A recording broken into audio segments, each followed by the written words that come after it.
Dans ce village oublié du temps, 3 jeunes filles ont perdu ce qu'elles avaient de plus précieux. Leur mère, empoisonnée, puis leur père, assassiné par la violence des bandits. Orphelines, seules face à un monde cruel, elles vont devoir puiser au plus profond d'elles-mêmes pour survivre et se battre. Cette histoire bouleversante est un témoignage de courage, de douleur, mais aussi d'espoir et de renaissance. Si tu aimes les récits vrais, forts et inspirants, abonne-toi dès maintenant pour ne rien manquer de cette incroyable aventure et pour soutenir des histoires qui touchent le cœur. Bienvenue dans le voyage de Senabou, Kadia et Aïssata. Leur lutte commence ici. Le soleil se couchait lentement sur le petit village de Kandara, enveloppant les cases de ses rayons orangés. Dans la cuisine au feu de bois, Aïcha, une femme douce et attentionnée, s'affairait à préparer le dîner pour sa famille. Ce soir-là, elle cuisinait un plat qu'elle aimait particulièrement, le riz gras aux légumes, avec des morceaux de viande séchée, bien assaisonnés au poivre noir et aux feuilles de laurier. Ces 3 filles jouaient dans la cour, insouciantes et pleines de vie. Senabou, l'aînée de 15 ans, surveillait ses cadettes comme elle le faisait toujours. Kadia, 12 ans, taquinait la petite Aïssata, qui courait partout avec sa poupée faite de chiffon. Aïcha les regardait de temps à autre par la petite fenêtre de la cuisine. Elle souriait, même si son cœur était lourd depuis quelques jours. Des douleurs étranges lui prenaient parfois l'estomac, mais elle pensait que c'était la fatigue. Elle n'avait parlé à personne de ses malaises. « Le dîner est prêt !» cria-t-elle. Les filles accoururent, joyeuses, tandis que leur père, Idriss, rentrait du champ, Saou sur l'épaule. Il embrassa tendrement sa femme sur le front, s'installa, et tous commencèrent à manger sous l'arbre au milieu de la cour. Quelques minutes après avoir goûté son plat, Aïcha se mit à transpirer abondamment. Elle tenta de sourire pour ne pas inquiéter ses enfants, mais très vite, elle porta une main à sa poitrine. « Idriss, j'ai mal au ventre », murmura-t-elle en se tenant le côté. Elle se leva péniblement, vacilla, puis s'effondra soudainement devant ses filles. Senabou hurla. « Maman! Maman !» Idriss se précipita vers elle. Il l'aida à s'allonger, appela un voisin pour chercher de l'aide. Mais en quelques minutes à peine, Aïcha perdit connaissance. Ses yeux se révulsèrent. Une mousse blanche sortit de sa bouche. Tout alla très vite. Un vieil homme du village arriva, toucha son poignet, puis secoua lentement la tête. Elle est partie. Le silence se fit, brisé seulement par les cris de Kadia et Aïssata. Senabou, elle, restait figée, les mains tremblantes. Le repas n'était même pas terminé. La nuit tombait, mais plus rien ne serait jamais comme avant. Le lendemain matin, le village entier apprit la nouvelle. Aïcha était morte, subitement, sans maladie connue. Une femme forte, pleine de vie, qui s'écroule après un simple repas. Cela paraissait trop brutal. Trop étrange. Dans la cour familiale, des femmes s'activaient à laver le corps, pendant que d'autres installaient des nattes pour la veiller. Idriss, anéanti, ne disait presque rien. Il restait assis sous le manguier, les yeux rouges, le regard perdu dans le vide. Les 3 filles, serrées l'une contre l'autre, ne comprenaient pas encore vraiment que leur mère ne reviendrait plus jamais. La veilleuse prit une tournure pesante. Il y avait des larmes, des prières, mais aussi des chuchotements. « Tu as vu comment elle est morte ? Comme ça, subitement. Elle n'était pas malade. Et elle a mangé seule avant de tomber. Et ce plat-là, qui l'a vraiment préparé ?» Les rumeurs se répandaient comme un feu de brousse. Une voisine, tante Salimata, s'approcha discrètement d'Idriss pour lui parler. « Mon frère, je ne veux pas remuer la douleur, mais fais attention. Dans ce village, il y a des gens jaloux. Aïcha était une bonne femme, trop bonne. Peut-être que ça a dérangé. » Idriss fronça les sourcils. Il savait que sa femme avait des tensions avec certaines femmes du village, notamment avec sa propre sœur, Memouna, qui avait toujours eu du mal à cacher son amertume. Le soir, lors de la cérémonie, Tata Memouna était là, bien maquillée, assise juste à côté du corps, jouant la sœur dévouée. Mais Senabou, en l'observant discrètement, remarqua quelque chose d'étrange. Elle ne versait aucune larme. Pendant que les prières montaient, des regards se croisaient, des murmures s'intensifiaient. L'odeur de l'encens ne suffisait pas à couvrir celle du doute. La nuit fut longue. Kadia ne cessa de pleurer, et Aïssata s'endormit dans les bras de Senabou. Avant de fermer les yeux, l'aînée chuchota à elle-même. « Maman n'a pas juste eu mal au ventre, quelqu'un l'a tuée. » Et dans cette nuit d'ombre et de prière, naquit en elle une étincelle de colère. Les jours suivant l'enterrement d'Aïcha furent comme un cauchemar figé. Dans la cour familiale, autrefois remplie de rires et d'odeurs de plats mijotés, ne régnait plus que le silence, les pleurs étouffés et le vide. Idriss passait ses journées assis sur le vieux banc en bois devant la case. Il ne parlait presque plus. Sa silhouette amaigrie trahissait la douleur qui le rongeait. Lui, l'homme solide, travailleur, n'était plus que l'ombre de lui-même. Sénabou, du haut de ses 15 ans, tenta de prendre les choses en main. Elle réveillait ses sœurs chaque matin, leur lavait le visage, leur faisait un peu de bouillie quand il y avait de quoi, et les consolait du mieux qu'elle pouvait. Mais elle-même pleurait la nuit, sans bruit. Kadia, plus sensible, s'enferma dans le mutisme. Elle ne parlait presque plus. Elle passait des heures à fixer le foulard de leur mère qu'elle gardait sous son oreiller. Quant à Aïssata, trop petite pour tout comprendre, elle demandait souvent « Sénabou, pourquoi maman dort toujours? Et pourquoi papa ne rit plus ?» Sénabou ne répondait pas. Elle lui caressait doucement les cheveux et regardait le ciel, les yeux pleins de larmes. Les voisins vinrent au début leur apporter quelques vivres. Mais très vite, la compassion s'essouffla. Chacun retourna à ses affaires. Après tout, dans un village pauvre, chacun porte sa croix. Un après-midi, Idriss se leva subitement et dit à sa fille « Je vais à la mairie demain. Je veux voir si quelqu'un peut m'aider à comprendre ce qui s'est passé. Ta mère ne méritait pas cette mort. » Sénabou le regarda avec espoir. Il n'avait pas abandonné. Peut-être que justice pourrait se faire. Mais elle ne savait pas que le destin avait encore une corde plus douloureuse à tirer. Dès les premières lueurs du matin, Idriss quitta la maison, un vieux sac en toile sur le dos. Il se rendit d'abord à la mairie de Kandahar, où il tenta d'obtenir un rapport médical ou toute information liée à la mort soudaine de son épouse. Mais le secrétaire lui répondit froidement. « On n'a pas les moyens de faire des autopsies ici, monsieur Idriss. C'était une mort naturelle, peut-être une intoxication alimentaire. » Idriss serra les poings. Il savait que ce n'était pas une simple indigestion. Sa femme n'avait mangé qu'une bouchée avant de s'écrouler. Et il se rappelait trop bien son visage au sol, cette mousse blanche à la bouche, ce regard figé, ce corps qui s'était éteint si vite. Il décida de mener sa propre enquête. Il retourna voir la voisine, tante Salimata, qui l'avait alerté lors de la veillée. « Tu m'as dit de faire attention. Tu sais quelque chose ?» Elle hésita, puis finit par lui parler à voix basse. « Ta sœur, Memouna, est venue ici 2 jours avant la mort de ta femme. Elle m'a demandé si Aïcha serait seule à la maison le lendemain. Et tu sais bien qu'elle n'a jamais aimé Aïcha. Elle disait partout qu'elle aurait dû être ta femme à sa place. » Le cœur d'Idriss s'emballa. Sa propre sœur? Il secoua la tête, refusant d'y croire. Il rentra chez lui à la tombée du jour, l'esprit agité. Ce soir-là, il appela Sénabou à part. Il posa sa main sur son épaule, les yeux pleins d'amertume. « Ma fille, je crois que ta mère a été tuée. Je ne peux pas le prouver encore, mais je te jure, je ne vais pas me reposer tant que je n'aurai pas trouvé la vérité. » Sénabou sentit son cœur se serrer. Elle avait senti, elle aussi. Quelque chose n'allait pas. Et les mots de son père vinrent confirmer ses intuitions. Cette nuit-là, ni Idriss ni sa fille ne trouvèrent le sommeil. Il faisait chaud. L'air était lourd. Et dans l'obscurité de la case, la promesse silencieuse d'un combat venait de naître. Mais ce combat allait être interrompu bien plus vite qu'il ne l'imaginait. C'était une nuit sans lune, noire comme le cœur des hommes qui allaient frapper. Le vent soufflait fort ce soir-là à Kandahar. Les feuilles des arbres bruissaient comme des chuchotements d'esprit, et le silence dans la cour d'Idriss annonçait l'approche d'un drame. À l'intérieur de la case, Idriss dormait enfin, après des jours d'angoisse. Sénabou s'était endormie à même le sol, serrant ses 2 sœurs contre elle comme un bouclier vivant. Vers 2 heures du matin, un craquement se fit entendre. Puis un autre. Et soudain, la porte en bois vola en éclats. 3 hommes masqués, armés de machettes et de fusils artisanaux, envahirent la pièce. L'un d'eux jeta une lampe tempête au sol. La flamme vacilla, projetant des ombres dansantes sur les murs. « Où est Idriss ?» hurla l'un d'eux. Le père se réveilla en sursaut. Il n'eut pas le temps de comprendre. 2 coups de feu retentirent. Pam! Pam! Le corps d'Idriss s'effondra lourdement sur le sol, en pleine poitrine.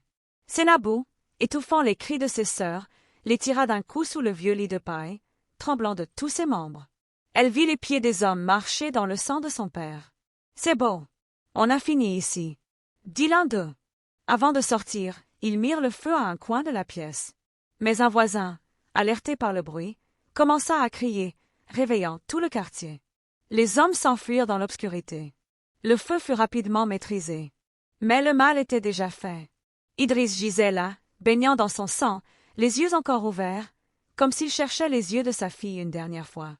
Quand les villageois entrèrent, ils découvrirent les 3 filles recroquevillées sous le lit, tremblantes et muettes. Sénabou tenait la main d'Aïssata qui pleurait silencieusement, tandis que Kadia murmurait en boucle. « Papa, papa, pourquoi ?» Le chef du village arriva peu après, accompagné de quelques jeunes. Il secoua la tête, consterné. Un mois après la mère, maintenant, le père. Ce n'est pas normal. Il y a un mystère ici. Mais les mystères, dans les villages pauvres, finissent souvent ensevelis avec les morts. Et à cet instant, dans ce silence de plomb, les 3 filles devinrent officiellement orphelines. Le lendemain du meurtre, la cour de la maison d'Idriss était remplie de monde. Des femmes pleuraient bruyamment, d'autres murmuraient entre elles, tandis que des hommes tentaient de comprendre ce qui s'était passé. Mais dans ce tumulte, personne ne regardait vraiment les 3 petites survivantes. Sénabou, Kadia et Aïssata étaient assises à même le sol, sous un arbre. Leurs vêtements étaient tachés de sang et de poussière. Leurs visages creusés de fatigue, leurs yeux vides de larmes. Le chef du village, Baba Cierno, tenta de prendre une décision. Qui va s'occuper d'elle maintenant? Un silence pesant suivit sa question. Chacun baissa les yeux. Personne ne voulait de 3 bouches de plus à nourrir. Les temps étaient durs, et leur histoire inquiétait. Ces enfants sont suivis par un mauvais sort, d'abord la mère, puis le père, et dans des circonstances pas claires, chuchota une vieille femme. Finalement, Tata Memouna, la sœur d'Idriss, s'avança. Elles sont mes nièces. Je vais les prendre chez moi. Mais son ton était froid, presque mécanique. Elle ne prit pas les enfants dans ses bras. Elle ne les regarda même pas. Sénabou sentit un frisson dans son dos. Elle n'avait jamais aimé cette femme. Et depuis que leur mère était morte, elle avait remarqué ses regards lourds, son absence de compassion. Mais elle n'avait pas le choix. Le soir même, les 3 filles quittèrent la maison de leurs parents. Elles n'eurent même pas le droit de prendre toutes leurs affaires. Sénabou parvint tout de même à glisser la photo de famille dans un bout de pagne. Chez Tata Memouna, elles furent installées dans une petite pièce sombre, sans matelas, sans couverture. Un seau d'eau posé dans un coin, et une lampe à pétrole presque vide. Demain, vous commencerez à m'aider à la maison. Je n'ai pas le temps pour les fainéantes. Ici, c'est moi la mère. Et elle referma la porte sur elle. Sénabou serra ses sœurs contre elle, les larmes aux yeux. Elle comprit que la douleur n'était pas finie. Elle changeait juste de visage. Et dans l'obscurité de cette nouvelle prison, elle se fit une promesse silencieuse. Je protégerai mes sœurs, quoi qu'il m'en coûte. Dès le premier matin, les choses furent claires. Tata Memouna ne les avait pas recueillies par amour ou par pitié. Elle les avait prises comme bonnes à tout faire. À l'aube, Sénabou fut réveillée à coups de balai sur la natte. Debout, feignasse. Va puiser l'eau, lave la cour, puis prépare le petit déjeuner. Et dis à tes sœurs de balayer l'intérieur. Kadia, encore groggy, se leva sans un mot. Aïssata, elle, se mit à pleurer, mais un regard dur de Memouna la fit taire aussitôt. Les journées devinrent longues et épuisantes. Tandis que les enfants de Memouna allaient à l'école, les 3 orphelines passaient leurs heures à frotter, balayer, laver les habits, faire la lessive, piler le mil, sans répit. Et s'il manquait un grain de riz dans la marmite, si une assiette était mal rincée, les gifles pleuvaient. Le soir, elles n'avaient droit qu'au reste du repas, souvent froid. Elles dormaient dans un coin de la cuisine, sans moustiquaires, entourées d'odeurs de fumée et de cafards. Mais ce n'était pas tout. Memouna ne se privait pas de les humilier en public. Ces petites sorcières-là, elles m'apportent malheur. Mais j'ai bon cœur, je les nourris quand même. Un jour, Kadia renversa accidentellement un bol de lait caillé. Memouna lui arracha la natte tressée et la frappa au dos avec une branche d'arbre, devant tout le quartier. Sénabou tenta de s'interposer, hurlant. « Arrêtez! Ce n'est qu'un accident !» Mais elle reçut 2 claques si violentes qu'elle s'évanouit quelques secondes. La nuit, Aïssata pleurait souvent dans son sommeil. Elle appelait leur mère. Elle demandait pourquoi on les avait laissées là. Sénabou ne savait plus quoi lui répondre. Elle se sentait prisonnière, épuisée, brisée. Mais au fond d'elle, une étincelle persistait.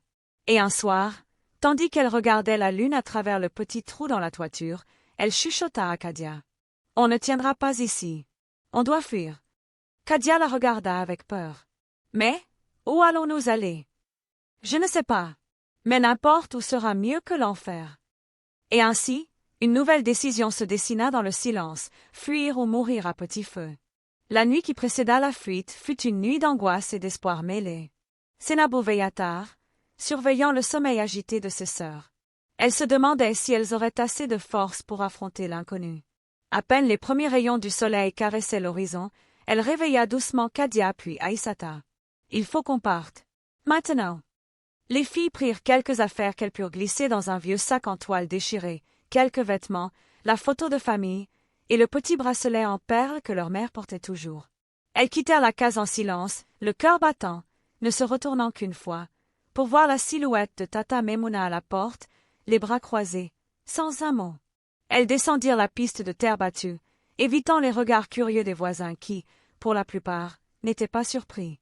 Le village s'éloignait, petit à petit, pour laisser place à la savane et à la poussière. Le monde qu'elles avaient toujours connu venait de s'effacer. Elles marchèrent toute la journée, mangeant à peine, buvant l'eau qu'elles trouvaient dans quelques flaques ou ruisseaux. La nuit, elles dormaient dans des buissons, recroquevillées, se protégeant l'une l'autre du froid et des bêtes sauvages. Le premier soir, un groupe d'enfants de la rue les trouva et leur offrit un peu de pain. C'était leur premier contact avec la dure réalité de la ville. Malgré la peur, Sénabou sentit un léger frisson de liberté. On est ensemble. Tant qu'on est ensemble, on peut tout affronter. Mais la vraie épreuve ne faisait que commencer. La ville, avec ses bruits incessants, ses lumières criardes, ses odeurs âcres et ses visages inconnus, accueillit les trois filles avec une froide indifférence. Elles errèrent plusieurs jours dans les quartiers populaires, cherchant de la nourriture, un abri, un peu de réconfort. Mais la rue était une jungle impitoyable. Sénabou, en tant que l'aînée, faisait tout pour protéger ses cadettes.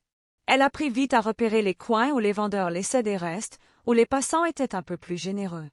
Mais la fatigue, la faim, le froid, et surtout la peur permanente ne leur laissaient aucun répit. Un soir, alors qu'elles cherchaient un endroit pour dormir, un homme s'approcha. « Vous avez l'air perdues, les petites. Venez avec moi, j'ai un endroit où vous pourrez dormir. » Il semblait gentil, presque rassurant. Kadia regarda Sénabou avec hésitation. « Qu'est-ce qu'on fait ?» Mais Sénabou, malgré sa méfiance, ne voyait pas d'autre solution. Elles suivirent l'homme, qui les conduisit dans une petite maison délabrée, à l'abri des regards. Au début, il leur offrit de la nourriture et un matelas. Les filles crurent qu'elles avaient trouvé un refuge. Mais très vite, les intentions de l'homme apparurent. Il voulait profiter d'elles, surtout de Sénabou. Heureusement, la jeune fille, malgré la peur, trouva la force de se défendre et, dans un moment de courage désespéré, réussit à s'enfuir avec ses sœurs. Elles reprirent la fuite dans la nuit, plus méfiantes que jamais. La rue, elles l'avaient appris à leurs dépens, n'était pas un refuge, mais un piège. Après leur fuite désespérée de la maison de l'homme, les filles étaient encore plus méfiantes. Leurs petits corps épuisés erraient dans les ruelles sombres, loin de tout repère. Un après-midi, alors qu'elles s'abritaient sous un marché couvert pour échapper au soleil brûlant, une vieille dame aux cheveux blancs et au regard bienveillant s'approcha. « Vous semblez perdus, mes enfants. Je m'appelle Mère Fatou.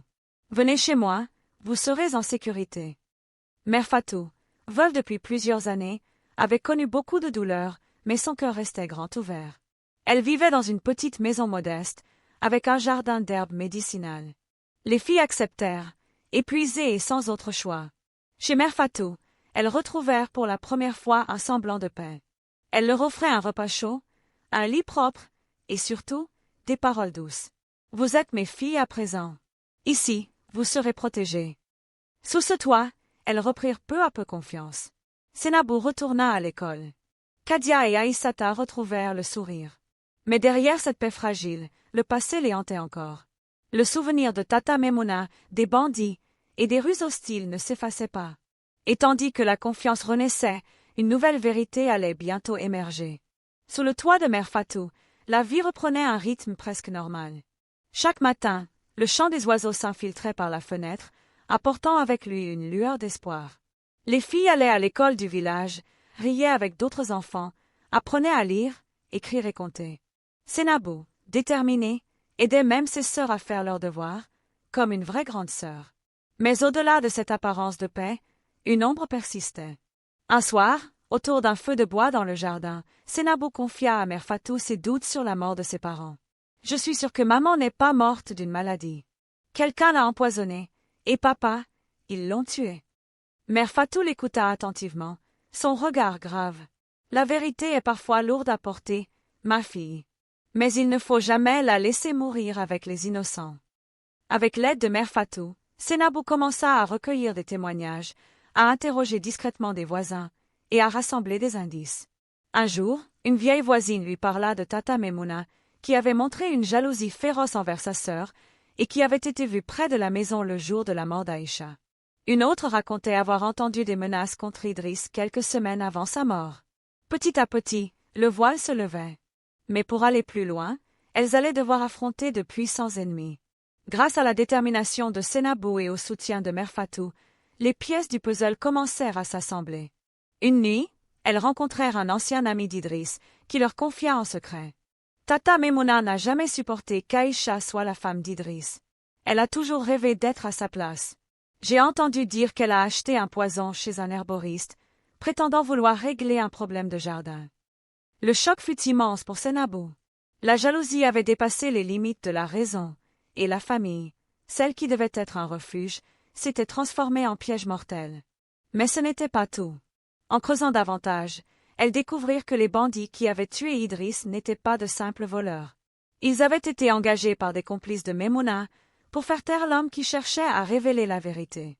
Le village tout entier semblait sous l'emprise d'un secret lourd, entretenu par la peur et le silence. Sénabou sentit la colère grandir en elle. Elle savait que le combat pour la justice serait long, dangereux, mais elle ne reculerait pas. Avec l'aide d'un policier intègre, venu d'une ville voisine, elles rassemblèrent des preuves, témoignages, et déposèrent plainte. La tension monta dans le village. Les jours suivants, le village de Kandara fut secoué par la nouvelle arrestation de Tata Memouna.